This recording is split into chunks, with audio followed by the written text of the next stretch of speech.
मैंने अपने सिपाहियों को सिल्वियो की तलाश में भेजा है। जगलोस तोपें कहां बनाई जा रही हैं, ये बात हमें उसी से मालूम हो सकती है। किताब का मामला कहां तक पहुंचा? कैसे हल करोगे उसे? मैं बैठ के इंतजार नहीं कर सकता। जरूरत पड़ने पर रात के अंधेरे में कुतुबखाने जाके वो किताब ले आऊंगा मैं।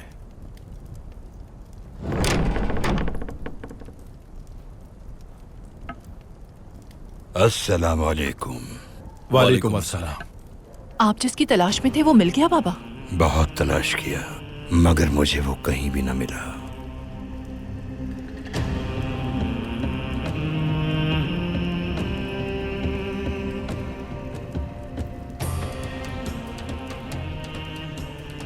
ये मेरे पास था दरवेश, इसी वजह से आपको नहीं मिला।